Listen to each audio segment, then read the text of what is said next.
2 minutes to show begin. Hey, Doug, how's it going? Hey, I had a question for you. What are these doing here? Honestly, I'm not even sure myself. We had K-Drill Drakers at the analyst desk, and they competed for party hats. Honest, I don't know, whatever. Hey, Eve, how you doing? You ready for the show? Yeah, I'm fine.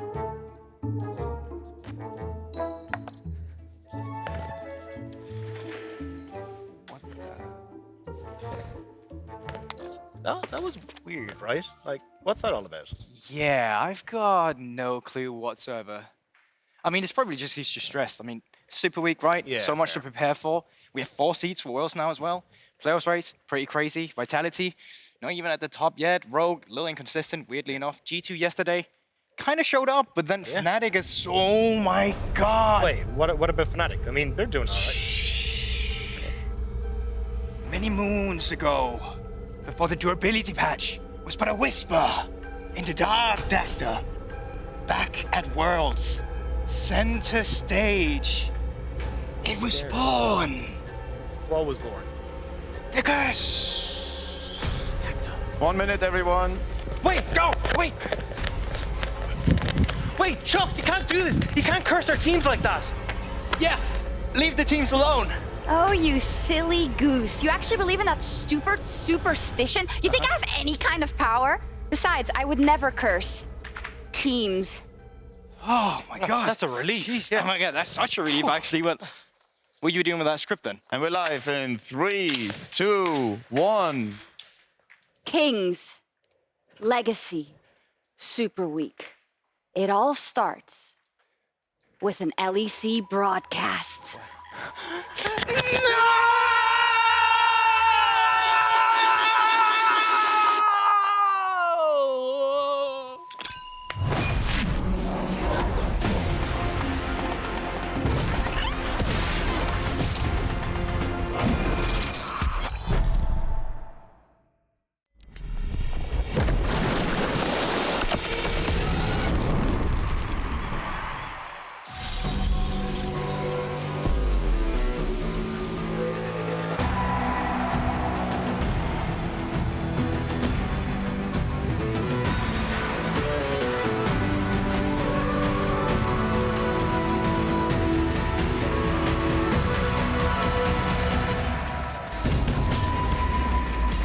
Welcome everyone to Berlin, Germany, home of the LEC for day 2 of this final Super Week after 3 more teams locked their playoff spot yesterday. Only 2 places in the top 6 left for grabs, and still 5 teams in the running to take those 2 spots as we see BDS and Rogue arriving for the first game of the day. No stakes, sadly, for BDS, but for Rogue, they're of course still looking to get that first place in order to qualify for Worlds directly. I'm Shox, and I'm joined here by Dagda and by GB. I truly hope we don't get a pause today, because then it's definitely going to be my fault. There's more time for skits then. Yeah, exactly.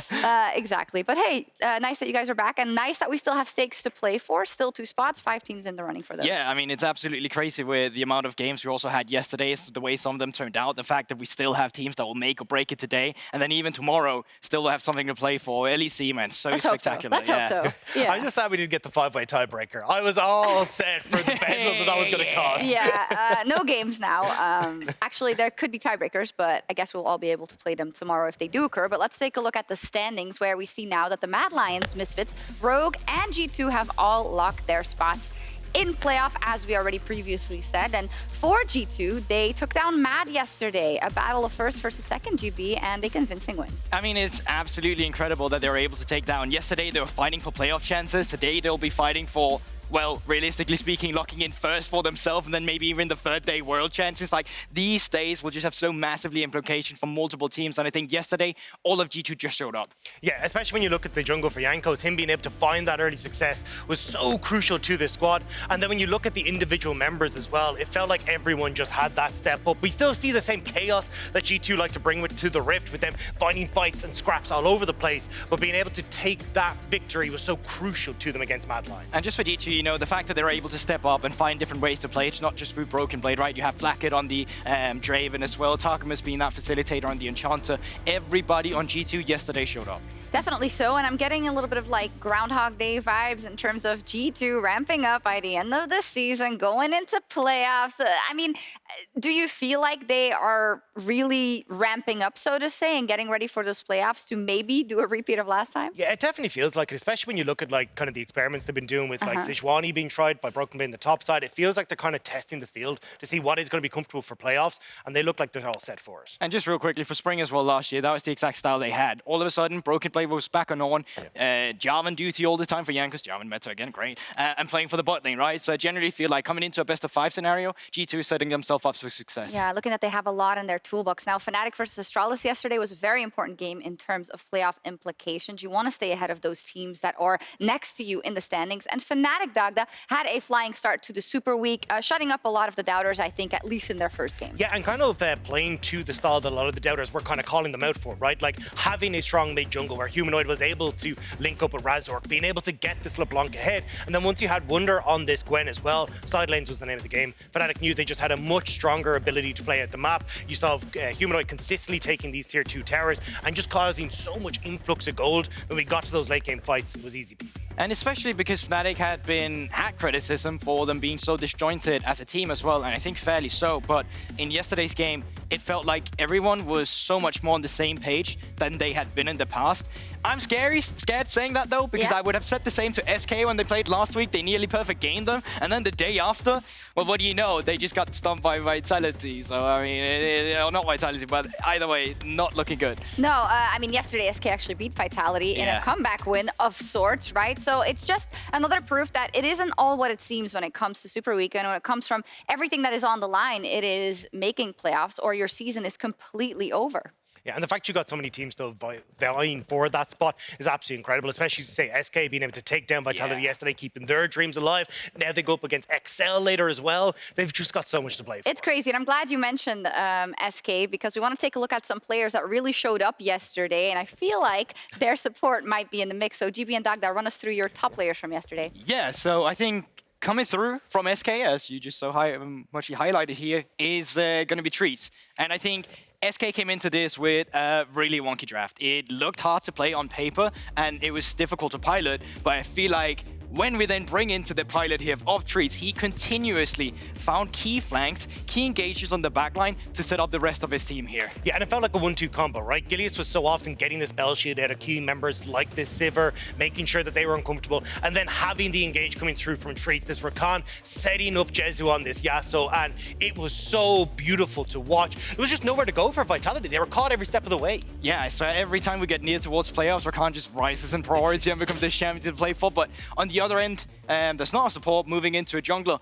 Razork yesterday from Fnatic. I think we saw a new side to him, and I feel like we saw a new side to all of Fnatic, really. He was so aggressive, not just in terms of playing for the 2v2 lane with Humanoid, but also then in turn being like, all right, I'm gonna help you now from Humanoid side, coming in, invading on Raptors, invading in the enemy jungle, having a facilitator not just for the lanes, but giving it back afterwards. Yeah, and that was the big thing here, was actually seeing how the lanes worked with him when he got this lead in the early stages, and consistently being able to find these invades that you're talking about, find these early skirmishes, this what you're seeing on your screen as well, setting up for these great team fights with the Poppy. It was such a great day for Fnatic, and a huge amount of it came from Razork. And while XL didn't win their game yesterday, they still had a really good early game in the same way we saw from them in the early start of the season as well, coming through with the mid lane between Marcoon and Nukedog, really just setting up nicely for the ganks. Again and again, they found a kill to what should have been a victory in the end, maybe from the early game they had. Yeah, and that was the big thing, was seeing how well they were able to work around Nukedog. It definitely feels like this meta suits Nukedog, right? He wants to play those more facilitator styles, but we actually saw him step up on towards the Silas there yesterday, try and be that carry. Great double kill in the early stages to try and get that ball rolling for them, but as you say, unfortunately, the mid-game just letting them down, but definitely feels like this is somewhere that they can play around, and definitely a man that they can look to enable. 100%, and we'll see if they can do that later in the day as well. But for now, and to see how these teams will fare it into playoffs, well, Shucks is standing by the Telestrator tool. Let's have a look at those numbers. Yeah, protect us all. I'm doing the numbers. No, we've got actually the tool that we've been using yesterday to kind of calculate which teams get into playoff, which would result. Now, I've seen a lot of discussion online and on Twitter and whatnot about people saying, yeah, but X and Y. Source, just trust me, bro. Everything that comes out of this is correct because it's all basically incorporated in the tool, making all of our lives easier. So let's run through a couple of things. First off, very important to note, XL versus SK is the biggest match of the day because if you lose that one, you are eliminated. To double check it, of course, if XL were to win versus SK later on, you would see that XL is still in the race with 43.8% of scenarios in which they can still qualify. SK, though, has no chances. Other way around, it would be the inverse. SK Gaming, although they only have 21.9 remaining percentage of scenarios in which they qualify, but XL would be out. So this is the one to watch, very much so, or it could be all over for XL or for SK. Now, regardless of that as well, we can look at tomorrow. We have Astralis versus XL, in which we have a similar story, whereas if Astralis lose that game, they would be out, XL would be still in the running, and of course, the other way around as well. And you see what I'm getting at this point in time. It's really getting close to, well, win and you're still in the race, obviously, but lose and you lose all of your chances. When it comes to Fnatic, which I know a lot of people are watching for, basically, their best bet is to win the games that they have remaining. So they have to win versus Vitality and they have to win versus Misfits, and then they lock playoffs. But of course, if we simulate something else, they lose, but they end up winning to Misfits, they could still make it, but this is then contingent on other results. So if you're a Fnatic fan, you just want to see them win. Now, if Vitality today are able to beat Fnatic, for them it's pretty simple. If Vitality beat Fnatic, they are locked into playoffs, as you can see right here. So we'll keep you updated throughout the day by using this tool as well, so that we keep a clear head of everything. But XL, SK, Vitality, Fnatic, definitely matches to watch. So the match, or the race rather, for playoffs is incredibly close. I'm happy that went well, because in rehearsal, I was just clicking everything and it was not working out, but it's actually quite straightforward. I just like to believe in that if you're still in the race for playoffs, just win, bro. That's so why didn't I think of this before? Yeah, exactly. So this race is super close, but we also have to start thinking about the race for the summer MVP. Completely open at the end of the regular season, that gets voted for. Yesterday, we started the discussion ahead of the Mad Lions game, and I heard Elyoya, I heard Niski. Dagda, do you agree with those? Yeah, I think Niski in particular really stands out for me. Like, I'm an LPL guy, right? So I value mid laners. Yeah, who would have like leaned in towards side lanes and having a lot of control on the map, especially in the meta that we see at the moment with like Talias and Aries and all these kind of things. So I think Niski, when you look at how Mad Lions performed in spring versus the massive step up they had in summer, the control he's had over the map as well, like it just feels like a no-brainer to me that he should be in the MVP. I completely agree with that sentiment as well. I think that's the reason as well why people are highlighting Elyoya now, because all of a sudden Elyoya has gotten the space he needed from Niski to then become this monster he is now. And you can of course argue, well, it's a teamwork thing back and forth, and that's really what makes this discussion so difficult. Yeah, we asked people on Twitter as well, and Frosted says Niski or Zanzara, their addition to the team changed them completely. Yeah, Zanzara is actually, it's that eternal discussion between like most valuable player in terms of does he have the best stats and most impact, or, well, no, actually impact, something that's quite inquantifiable sometimes in terms of what they bring into the team. Yeah, and I think that's something that you can definitely look at for Zanzara, right? Like the ability to try and play around the spot side, like set up Neon, who we also see in the screen for success. Like it feels like Misfits are one of the teams with the best identities, and it feels like Zanzara has just fit into that perfectly. A small question about the Mad Lions people. I know often when teams taper off by the end of the regular season and then one of their players get voted MVP, everyone's up in arms. Do you think, are you going to let it come into your vote that they are 0-3 right now?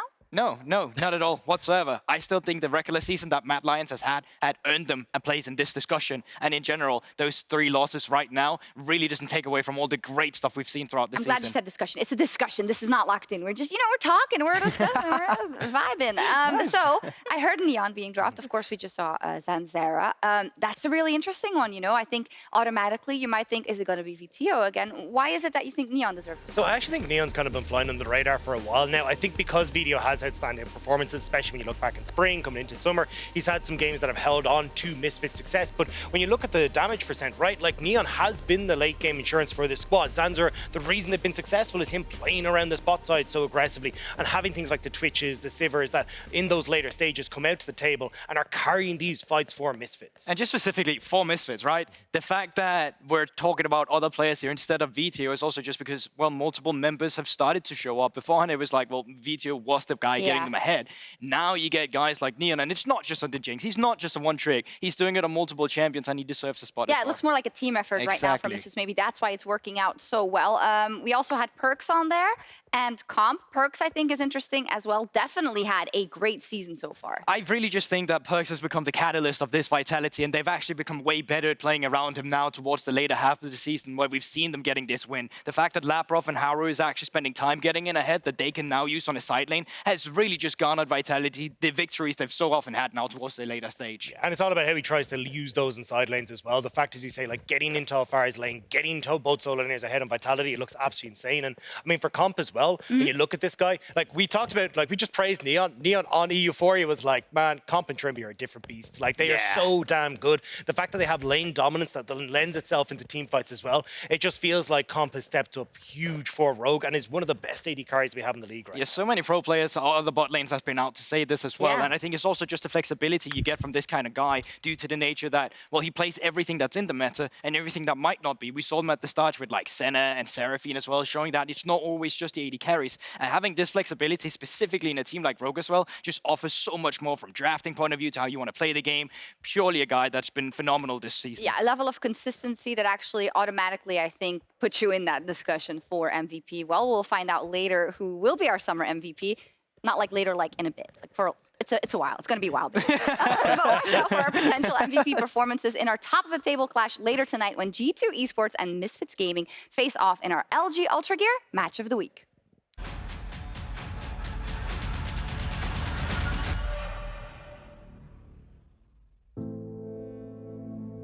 Misfits is an organization that has played a part in developing, growing, and establishing some of the greatest players that the LEC and exported to the LCS have ever seen. The cleanse comes out.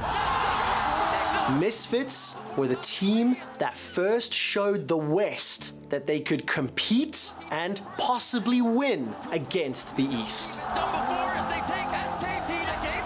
Misfits is kind of a team that can really shock anyone, which is a bit dangerous if you look at it, right? Because you can't really know what's going to happen. BTO might just 1v9 a game, right? And I think that's like their strength, that they're like explosive, just showing up randomly when no one expects them to, right? And I think that's really one of their key strengths. Carrier Relevant now going in the charm, perfectly timed for Nisqy. Gets the space.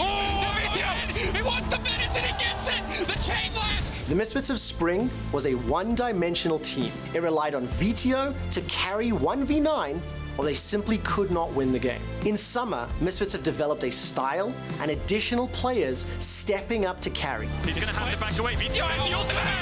He can't finish it. The shutdown. Making playoffs was the first step. I feel like we are securing it. And after that, yeah, we will fight for world spot, and it would be really nice to make like all the people proud and go out with a bang. That's going to put Misfits in third place.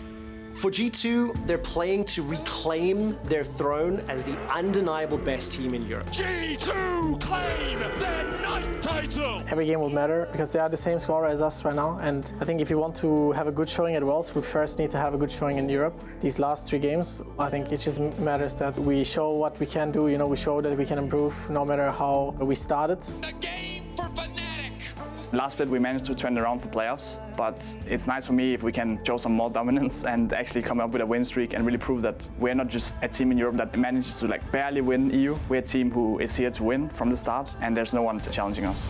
Rest of them putting up the tower just to try to dash back, but Capsy manages to land it at the fall. The double pushback! 2 walls, 2 Emperors of Shurima, but who is the last one standing? It is Caps, and it is G2 Esports. This is, especially for me, one of my last chances to make it really far. I think, for example, Vetio already has his future secured, but I don't. So for the rest of the split and for playoffs, I want to give it everything I have to become the best possible version of myself. So both these teams had great turnarounds over recent weeks. It's irrelevant. Out of nowhere, it's a solo kill. For Misfits, this match of the week may be their final Raw on the LEC stage. But the chain CC is there, and it might just be better. Goes Golden, finds himself a free moment. Neon a touch on the backside. The Infernal Chains lock him up, but he's knocking everybody down. I want to fight against the Misfits who beat T1 in a few games, and I want to beat it against the Misfits who went to Worlds, right? I'm hoping that they will put up a big fight, because we'll certainly fight back.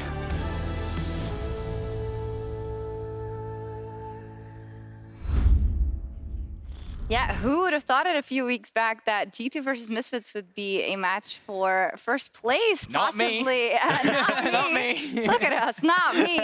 But in terms of, this video was just really, really great. In terms of kind of the history, irrelevant, and to a certain extent also MRSA, but I'm sure the other players feel it as well, even if they feel like they have shown a lot already. It's very much, we want to show everything we have in the tank with this lineup, with the Misfits organization. And to me, this is like two very different iterations of what you got, because yes, there is the history part of Misfits that, you know, we just saw in the video, took the game 5 to SKT back in the day and really put Europe on the radar there.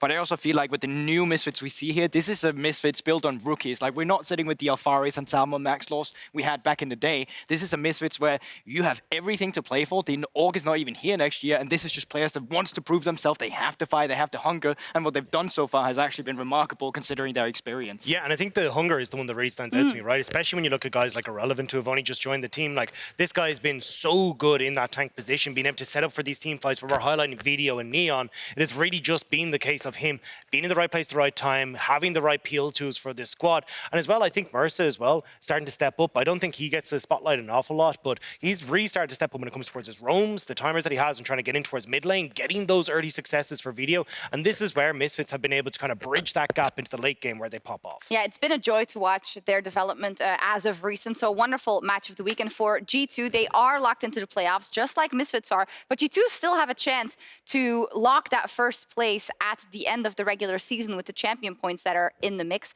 So basically they want to end ahead of Rogue, because whoever gets that first place is directly qualified for Worlds. So the mid lane matchup, we mentioned Vitio already. He was, of course, the MVP. In spring, but we have Caps on the other side, and I feel like they can give us a bit of fireworks, even if it's not for direct qualification for playoffs. Yeah, definitely. I mean, EU mids, man, right? And I think coming from a champion pool-wise perspective and from what we've seen from these guys recently, we might just see some good highlight plays coming through as well. Caps yesterday on the Ahri had massive performances, heat-seeking charms, essentially, but also on the other end of that coin, right? A good matchup into Ahri would be the Sylas, and Vitio specifically on the Sylas against the Ahri of Niski just last week was absolutely phenomenal with how many good plays he had as well. So I'm looking forward to the matchup between the two mid laners. Yeah, I think it's super interesting to see that, like, both these guys are massive playmakers, but where they find their success in playmaking is very, very different. Oh, yes. I mean, look at like Misfits, it's much more coordinated, where they're setting up going, hey, we will fight at objectives, Video can have his pop-off moment there, we'll make sure that we're peeling for him correctly, and he can be a big carry alongside Neon. Whereas when we look across at Caps and G2, it's just craziness. Like, they will TP in 2 members, they'll somehow find a third one that they left in the back of the truck, bring that along with it as well. Like, just go for these fights all over the place. And that's where you get to see Caps' individual magic shine, where he's able to have these pop-off performances on Ahri's, hitting those charms that are not only setting up the plays, but also denying them from the opposition. Yeah, more often than not on Misfits, it's like Vitio will be the X factor, right? Although sometimes some of the others are delivered as well. By G2, it's always like, okay, spin the wheel. Who's going to go crazy today? And it's very fun to watch, of course. But before we get to our match of the week, that'll be Game 5. A lot of important matches coming up. I just gave you the run through, but XL versus SK, super important. Of course, Astralis fighting for their chances. Vitality versus Fnatic. So yeah, it's all good. Vitality versus Fnatic specifically, I already ran it down, but 2 teams not yet locked into the playoffs. Vitality win, locked in, and Fnatic win, not locked in, but on course. Basically. But essentially just win, right? That's what we're going with today, right? That's the name of the game. But yeah, I think Vitality, super important. Win against Fnatic. Lock, which is of course something you would expect of a team. Like, actually wouldn't have expected coming out from what we saw in spring. Don't you think it's so crazy? Because I've stopped worrying about them. Because in spring I was like, oh, they're going to finally make playoffs? Who knows? And now it's like, well, they will for sure make playoffs. But they lost yesterday. But that's the thing. When you look at, like, especially for Fnatic right yesterday, like, they had no right, realistically. Like, with the amount of, like, the percentage chance of scenarios that were still there that would have got them into playoffs were not that high. The fact that SK come out with that miracle win over Vitality, that now sets them up to be 8-8. Like, it is nuts. It feels like it's just the LEC way. It's the spice of the Super Week. Well, we do have our opening game of the day as well. Rogue versus Team BDS. And Laura is standing by with a lovely Trymbi. Take it away. Thank you, Sharks and Trymbi. Thank you for joining me ahead of today's game. You guys locked in playoffs yesterday, but I have a guess that it's not enough for you. Yeah, the thing is, it's for sure nice that we're in playoffs, but we can still get to Worlds from like the first place, right? So it would be obviously very nice to do it, like especially second time in a row, like in a second year. So that would be ideal. But yeah, I think we just want to win the games right now and see what happens, because it's obviously also on G2 right now. Yeah, I was about to say, if you can project yourself based on the fact that you have to be ahead of G2, but they have the head-to-head against you guys. What's the expectations for Rogue? Well, I mean, I guess we're hoping that they're gonna lose to Misfits right today, or I don't know who they play tomorrow, but yeah, either of those. If they lose and we get both games, but I think we play Vitality tomorrow, so it's not an easy opponent. So it's for sure also on us to win both of the games, and obviously BDS today. I mean, we can still lose to them, like. It feels like no opponent is easy right now. Even talking to Dayor yesterday in PGL and also talking to your coach, all the players, the split has been so crazy with the standings being so close. Yeah, as you said, no one can be underestimated. So when it comes to BDS today, what's the expectations? Even if we know that you guys should be ahead. Wow.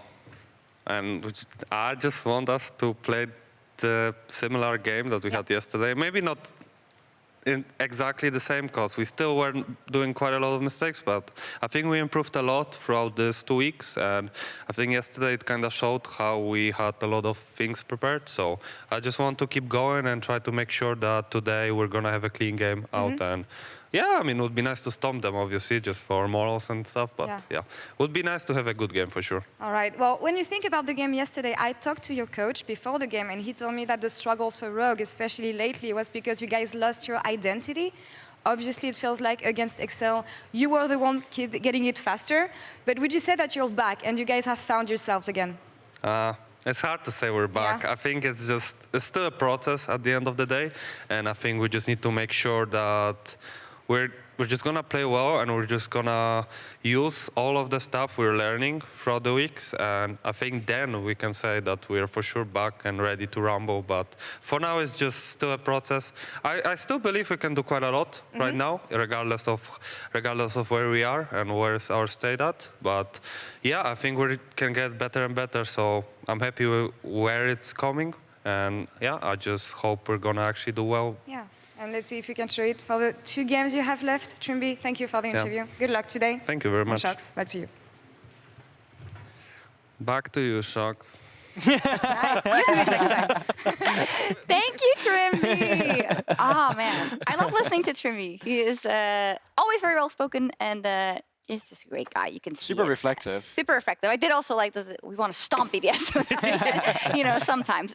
But he is right when it comes to both momentum, but also kind of the implications in the race for Worlds, not just the race for playoffs, because Rogue is already locked. But basically, if you look at the champion points, so championship points rather, so basically what they gathered out of spring by both getting to that final G2 in Rogue 90 and 70. So you want to, as Rogue, want to end up above G2. As G2, you want to end up above Rogue, so that when these get tallied, you get that #1 spot, and then you directly qualify for Worlds. Yeah, and it'd be such a relief as well to be able to know that you are definitely going to that World Championship, because I feel like for a lot of these teams, especially for like legacies like G2, you definitely get to see them step up in the international stage. You get to see them bring a whole new level of even just almost setting the meta at a lot of these tournaments that they show up to, even if we look at MSI. So it'd be very nice to see these teams guarantee themselves that spot just coming out of the regular split. Yeah, I would be very excited to see this Rogue at Worlds. I think GB and yeah. Yeah, but I'm essentially just hoping that they're not letting up just because you qualify for Worlds, right? I feel like for a lot of these teams in terms of LEC history, there's so much more to achieve. Still G2, still securing that back-to-back, solidifying themselves as the kings of Europe again.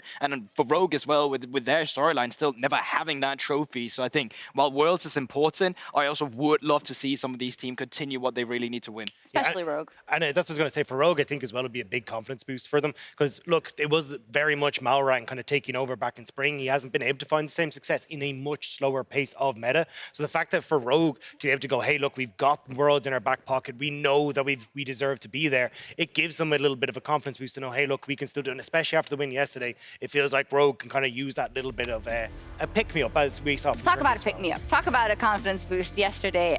Compound the Sivir with the pentakill. Yeah, I mean, once again, we've talked about Com today as a potential MVP candidate. Games like this is definitely a reason for it as well, but I feel like a lot of Rogue just stepped up yesterday as well. Malrang was once again the big facilitator facilitator for the rest of his teams on the Jarman, setting them up. And honestly, having a silver pentakill, of course it feels nice as well. Was it the flashiest? No. Did Larsen try and steal it? Yes. Yes. But in the end, they got it, and they got the victory too. So I definitely think for Rogue, they are coming in a little more confident with a win against Excel, going up against Speed yesterday. Yeah, Larsen said in the interview, from the moment he got the first kill, I wanted to steal the penta. But that just makes it all the sweeter. Yeah. That just makes it all the better. Like, not today. You're not just fighting your enemies, you're fighting your teammates too. Classic, as it should be. So, Rogue is up versus BDS in our first game of day 2. Let's head over to Medi Vedi.